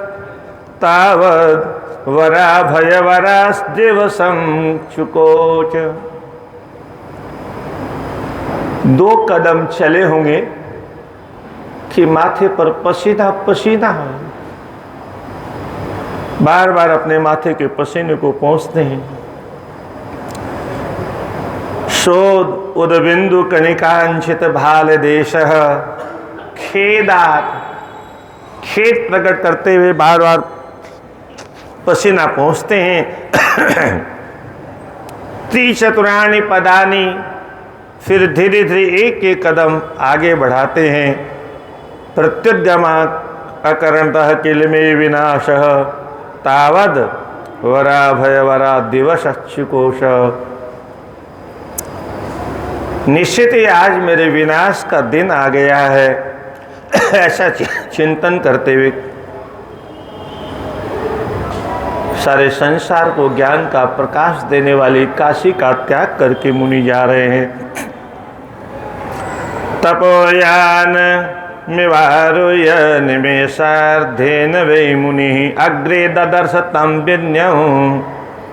तं विंध्यं रुद्धांबरमथोन्नतम्। अब इनको किसी विमान में थोड़े बैठना था, किसी ट्रेन को थोड़े पकड़ना था। बस मन में संकल्प किया और उसके बाद तुरंत अर्ध निमेष में ही पहुंच गए। कहाँ? जहां पर वह विशाल आकार बना करके विंध्य पर्वत सुमेरु पर्वत से ईर्ष्या रखने के कारण सूर्य के मार्ग का अवरोध कर दिया था। वहां निमेषार्धेन, आधे निमेष, पलक हमारी पूरी गिरे उसको निमेष कहते हैं, और आधा पलक गिरे इतनी देर में पहुंच गए। और तम विन्यम रुद्धंबरमथोन्नतम अग्रे ददर्शः, उस मार्ग रोकने वाले को अपने सामने देखा। महर्षि ने उसको देखा और उसने महर्षि को देखा। तो महर्षि को तो पहले काशी के विरह का ताप सता रहा था, उससे अग्नि की ज्वाला जलने के कारण पसीने चले जा रहे थे। पर अब विंध्याचल को पसीना आने लग गया। चकंपे चाचलस्तूर्णं दृष्टिवागसितं मुनिं तमगस्त्यं सपत्नीकं वातापिल्वलवेरिणं। विंध्याचल पर्वत ने अपने सामने किसको देखा? आतापी वातापी के दुश्मन को देखा, वातापी और इलवल के दुश्मन को देखा, और साथ में तम अगस्त्यम सपत्नीकम, पहले तो अकेले ही थे, अब तो शक्ति भी साथ में। क्या करेंगे पता नहीं, क्यों आए हैं पता नहीं, कांप गए, इतना बड़ा पर्वत कांपने लग गया।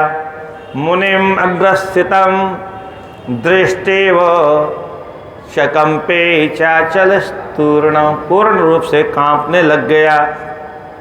तपक्रोध समुत्थाभ्याम काशी विरह जन्मना प्रलयानल वत्तिब्रम ज्वलंतम त्रिभिरग्निभिः।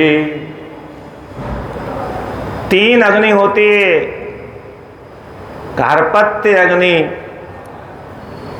आदि तीनों प्रकार की अग्नियों के समान महर्षि तेज से अग्नि की ज्वाला के समान धधक रहे थे, जो जाज्वल्यमान हो रहे थे, और ऊपर से काशी की विरह की व्यथा का ताप सता रहा था।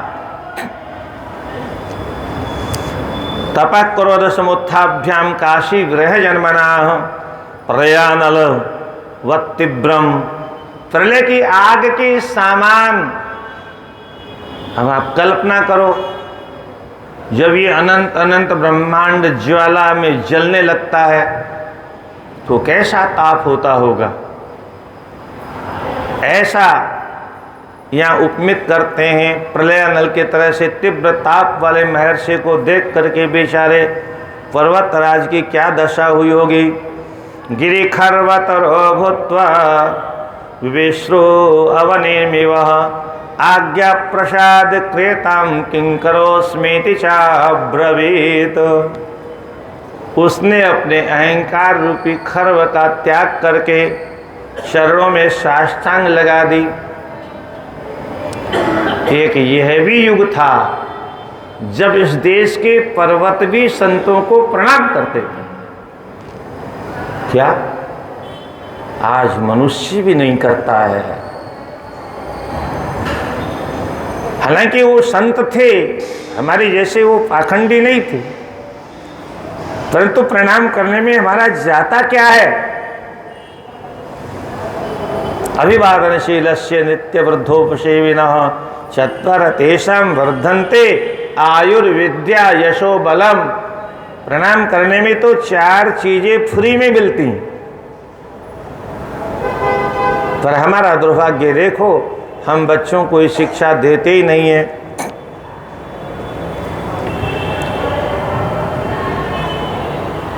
शरणों में साष्टांग प्रणाम करके कहा, आप प्रसन्नता पूर्वक आज्ञा दीजिए, मैं आपका किंकर हूँ, सेवक हूँ, और इस प्रकार से जो आप आज्ञा करोगे वही करूँगा।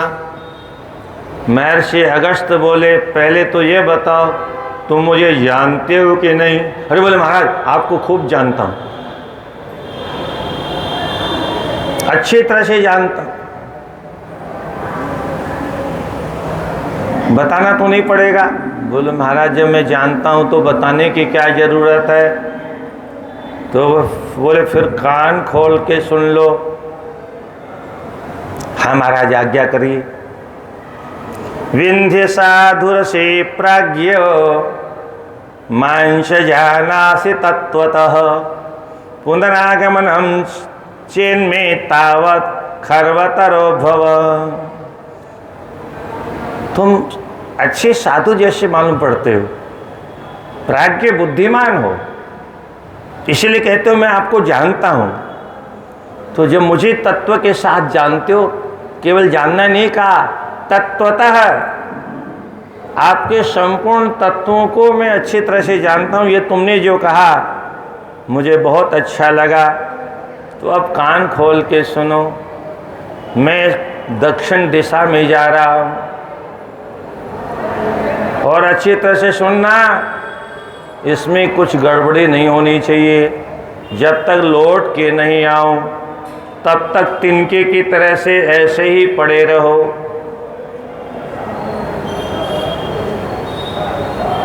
आज कोई ऐसी आज्ञा दे दे,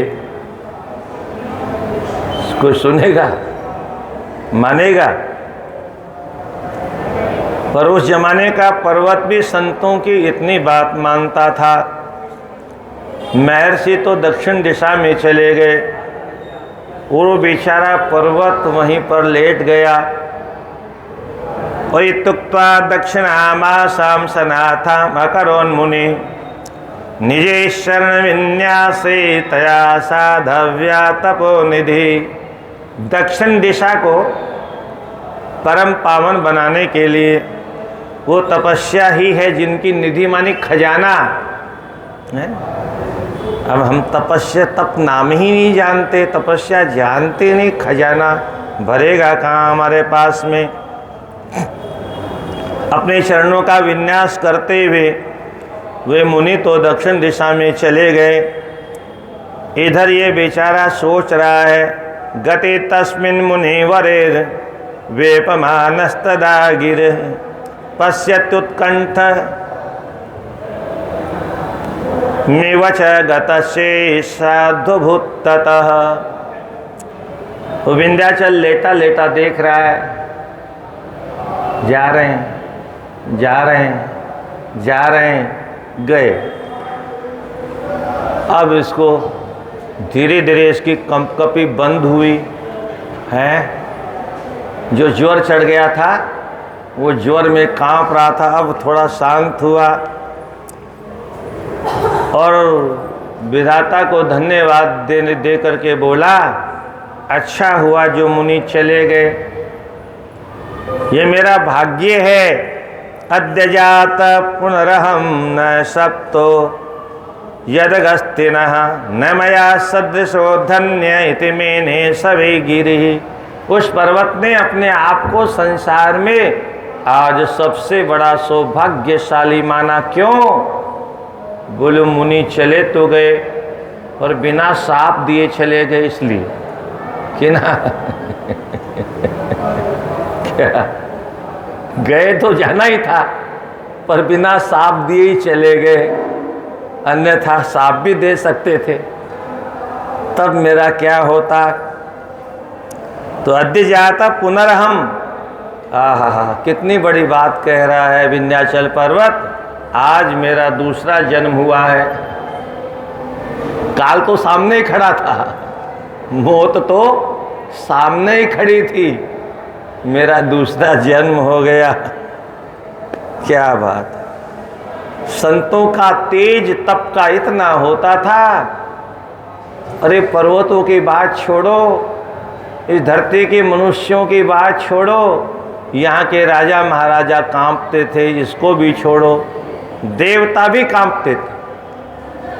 अरे देवताओं की बात छोड़ो, देवादिदेव भगवान नारायण भी कांपते थे, हैं?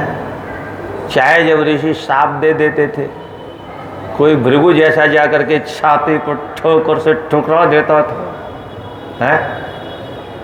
कौन नहीं डरेगा ऐसे संत? पता नहीं कब खुरापात सूझ जाए महात्मा, कब छाती पर लात मार दें। पर वारे मेरे प्रभु ब्राह्मणों के चरणों से कितना प्रेम करते हैं। आज भी उन चरणों को ठाकुर जी ने संभाल के रख रखा है। क्या आज तक भी, आज भी कोई मूर्ति बनाता है तो उसमें भी भगवान की छाती के ऊपर भृगु जी की वह चरण चिन्ह आज भी बनाता है। मूर्ति बनेगी ही नहीं अगर उनका चरण चिन्ह नहीं होगा, हैं? कितने अरबों वर्ष पहले की घटना होगी वो, हैं? ठाकुर जी ने कस के भगवान के चरणों को पकड़ के दबाना प्रारंभ कर दिया। हे भगवान, मेरा वक्षस्थल बहुत कठोर है, बड़े बड़े राक्षसों ने बहुत बार बड़े बड़े पर्वतों का प्रहार किया, वो सारे पर्वत मेरे वक्षस्थल पर आकर के चूर चूर हो जाते थे। आपके चरण तो बहुत कोमल हैं, अवश्य कष्ट हुआ होगा। आपने बहुत अच्छा किया जो मुझे जगा दिया। मेरा काम सोने का नहीं है, मेरी ड्यूटी जगत की रक्षा करना, जगत का पालन करना। और जगत का पालन करने वाला व्यक्ति अगर सो जाए तो आप जैसे संतों का दायित्व तो बनता है उसे जगा देना। संतों का काम क्या है? सोए को जगाना। आज कोई जगा नहीं रहा, सब सो रहे हैं। एयर कंडीशन महल बने हुए आराम से रह रहे हैं। हमसे क्या मतलब, दुनिया में क्या हो रहा है? हमारी तो अच्छी कट रही है, हमारी तो अच्छी कट रही। अरे आपकी तो अच्छी कट रही है, पर यहाँ जो तन सर से जुदा दुनिया कट रही है उसका क्या है? भविष्य में जो भूचाल आने वाला है, आज भी कहीं नारे लगे और यूपी में लगे, कावड़ वालों पर रोज प्रहार हो रहा है। यूपी में ऐसा नहीं होता था, जानते हो क्यों होने लगा? कुछ वोट ज्यादा दे दिए हिंदू ने, तो अहंकार इतना बढ़ गया कि अब तो हमारा शासन आने वाला है, अगले यूपी के चुनाव में हम ही आने वाले हैं। तो सारे गुंडों का साहस बढ़ गया, अपराध बढ़ गए यूपी में। मात्र इतने वोट देने का परिणाम, कहीं सत्ता आ जाएगी तो क्या करेंगे पता नहीं। पर हिंदुओं के पास में भेजा खत्म हो गया, भला बुरा जानते ही नहीं। वो मंत्रा की तरह से को नृप हो हमारी कहानी, को नृप हो, कोई राजा बने हमको क्या नुकसान होने वाला है। अरुणोपि च तत्काले कालज्ञो श्वान कालयत जगत्स्वास्थ्यमवापोच्चे पूर्वद भानु संचरे। कालज्ञ है, काल की गति को जानने वाले अरुण ने तुरंत अपना रथ चला दिया। कब? जब देखा विंध्याचल पर्वत सो गया है, रास्ता मैदान साफ हो गया है, जाम जो लगा था जाम खुल गया है। क्या? तुरंत अपना रथ चला दिया। अश्वान कालयत, अश्वों को चला दिया। जगत स्वास्थ्य मवापोच्चेर, अब सारा जगत स्वस्थ हो गया, सांस में सांस आई। अब आश्वस्त हो गए कि अब प्रलय तो होने वाली नहीं है, क्योंकि सूर्योदय भले ही बहुत दिनों बाद में हुआ है, पर पूर्वद भानु संचरे है। अब पूर्व के तरह से सूर्योदय होकर के सूर्य का संचरण प्रारंभ हो गया है। तो सब ने उठ करके नहाना धोना प्रारंभ कर दिया। अब सबको नहाने धोने दीजिए, संध्या वंदन करने दीजिए। फिर बहुत दिनों से भूखे बैठे हैं, कुछ भोग लगाने दीजिए। फिर 10 बजे सुबह चर्चा करेंगे। बोले वृंदावन बिहारी लाल की। गोविंद हरे गोपाल, गोविंद हरे गोपाल। जय जय प्रभु दीन दयालु हरे, जय जय प्रभु दीन दयालु हरे। गोविंद हरे गोपाल, गोविंद हरे गोपाल हरे। जय जय प्रभु दीन दयालु हरे। नमः पार्वती पतये हर हर महादेव। नारायण।